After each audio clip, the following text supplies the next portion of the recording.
അവസാന ലാപ്പിലേക്ക് കിടക്കുകയാണ്. നമ്മോടൊപ്പം ഉള്ളത് തൃശ്ശൂരിലെ BJP NDA സ്ഥാനാർത്ഥി പത്മജ വേണുഗോപാലാണ്. ലാസ്റ്റ് ലാപ്പ് എങ്ങനെ തോന്നുന്നു? എന്താണ് ഒരു ആത്മവിശ്വാസം? നല്ല രീതി തുടക്കം തൊട്ടേ എനിക്ക് ഒരു എന്താ പറയേണ്ട ഒരു പോസിറ്റീവ് തോന്നിയിരുന്നു ഇവിടെ വന്നപ്പോൾ. പ്രത്യേകിച്ച് സ്ത്രീകൾ, ഞാൻ പറഞ്ഞു സ്ത്രീകൾക്ക് എന്നോട് സഹതാപാൻ തോന്നുന്നുണ്ട് 2 പ്രാവശ്യം വന്നതെന്ന്. ഇനിയെങ്കിലും ചേച്ചീനെ ഒന്ന് കടത്തി വിടണമെന്ന് പറയുന്നത് സ്ത്രീകളാണ് കൂടുതൽ. എവിടെ ചെല്ലുമ്പോഴും സ്ത്രീകളാണ് കൂടുതൽ നിൽക്കുന്നത്. അപ്പോൾ അതെനിക്ക് വലിയൊരു കോൺഫിഡൻസ് തരുന്നുണ്ട്. ഈ ഇപ്പോൾ ഫണ്ട് വിവാദമൊക്കെ ആണല്ലോ മൊത്തത്തിൽ. പിരിച്ച പൈസ എവിടെയെന്ന് കോൺഗ്രസ്സുകാരോട് ചോദിച്ചുകൊണ്ടിരിക്കുകയാണ് ആളുകൾ. അപ്പോൾ കഴിഞ്ഞ ദിവസം ഡോക്ടർ സരീൻ കോൺഗ്രസിന് വിട്ടു, പിന്നെ CPM-ലേക്ക് പോയ സരീൻ്റെ ഒരു പോസ്റ്റ് ഉണ്ടായിരുന്നു. 57 കോടി കരുണാകരൻ്റെ ഇതിനു വേണ്ടി പിരിച്ചു, അപ്പോൾ ഒരു ഇഷ്ടികല്ല് പോലും ഇറക്കി വെച്ചില്ലെന്ന്. അത് സത്യമായൊരു കാര്യമാണോ? എനിക്കങ്ങനെ ഒന്ന് എന്തൊക്കെയോ പിരിച്ചിട്ടുമുണ്ട്, പക്ഷെ ഒന്നും ചെയ്തിട്ടില്ല. ഇതിനിടയ്ക്ക് പോലും അച്ഛൻ്റെ അതിൻ്റെ മുമ്പ് കൂടെ പോയി എന്തെങ്കിലും ഒരു കല്ല് വെച്ചോ എന്ന് കാണാനുള്ള ഒരു ആഗ്രഹം കൊണ്ട് ഒന്നും ചെയ്തിട്ടില്ല. പൈസ പിരിച്ചു എന്നുള്ള അറിവുണ്ടല്ലേ? പൈസ കുറേ പേരുടെ നിന്ന് പലരും കൊടുത്തിട്ടുണ്ട് അച്ഛനോടുള്ള സ്നേഹം കൊണ്ട്. അതെനിക്കറിയാം, എത്രയാണെന്ന് എനിക്കറിയില്ല. സരീൻ ഇങ്ങനെ ഒരു ആരോപണം 57 കോടി രൂപ പിരിച്ചു, പല ഘട്ടങ്ങളായി പിരിച്ചു എന്നാണ് പറയുന്നത്. അപ്പോൾ പാർട്ടിയിൽ നിന്നിരുന്ന ഒരാൾ തന്നെയാണ് അത്തരത്തിൽ. അന്ന് ചേച്ചിയേക്കാൾ കൂടുതൽ ഒരു പക്ഷേ അറിയുന്ന ഒരാളായിരിക്കും. അപ്പോൾ സത്യമുള്ള സാധ്യതയല്ലേ കാണുന്നത്? തീർച്ചയായിട്ടും. കാരണം പലപ്പോഴും കൂപ്പൺ കൊടുക്കണ കാണാം, പിരിക്കണ കാണാം. പൈസയൊക്കെ അവിടെ പോയി. അപ്പോൾ അവിടെ ഒന്നും ചെയ്തിട്ടില്ല, അതെനിക്ക് ഉറപ്പാണ്. ഞാൻ ഇവിടെ വരുന്നതിന് കുറച്ച് ദിവസം പോയിരുന്നു. അപ്പം എന്തെങ്കിലും വെച്ചിട്ടുണ്ടാവുന്നുള്ളൊരു ആഗ്രഹം കാരണം പോയതായാൽ കൂടെ ഒന്നും ഉണ്ടായിരുന്നില്ല. ഇപ്പോൾ ഏറ്റവും കൂടുതൽ ചർച്ച ചെയ്യപ്പെടുന്നത് മതന്യൂനപക്ഷങ്ങളുടെ വോട്ടുകൾ, അതുപോലെ തന്നെ അങ്ങനെ മറ്റ് വിഭാഗങ്ങളുടെ വോട്ടുകളൊക്കെ തന്നെയാണ് ഇവിടെ ചർച്ച ചെയ്യപ്പെടുന്നത്. അതിനപ്പുറത്തേക്ക് വലിയൊരു വോട്ട് ബാങ്ക് കിട്ടാനുള്ള സാധ്യത സുരേഷ് ഗോപിക്കൊക്കെ അത് കിട്ടിയതുമാണ്.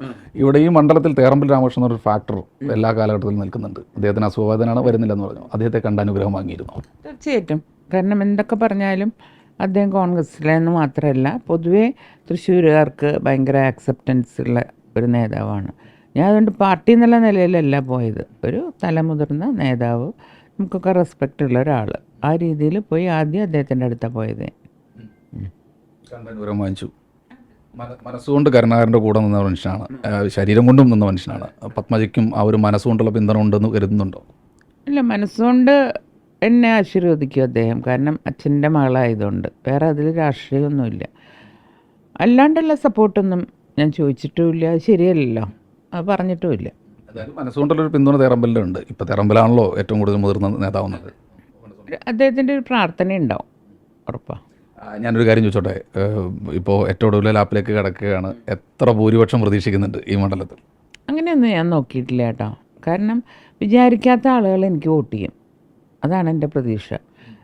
കാരണം ഞാൻ ഒരിക്കലും കിട്ടില്ല എന്ന് വിചാരിച്ച് പല നിഷ്പക്ഷരായിട്ടുള്ള ആൾക്കാർ അവരൊക്കെ എൻ്റെ അടുത്ത് പറയുന്നുണ്ട്, ഇപ്രാവശ്യം ഞങ്ങൾ പത്മയ്ക്കേ വോട്ട് ചെയ്യുള്ളൂ കേട്ടോ, വേറെ ഒന്നുമല്ല, 2 പ്രാവശ്യം തോറ്റിട്ടും പിന്നെയും വിശ്വസിച്ച് വന്നില്ല ഞങ്ങൾ, അപ്പോൾ അതുകൊണ്ട് ആ പ്രതീക്ഷ ഞങ്ങൾ തെറ്റിക്കില്ല എന്ന് പറയും.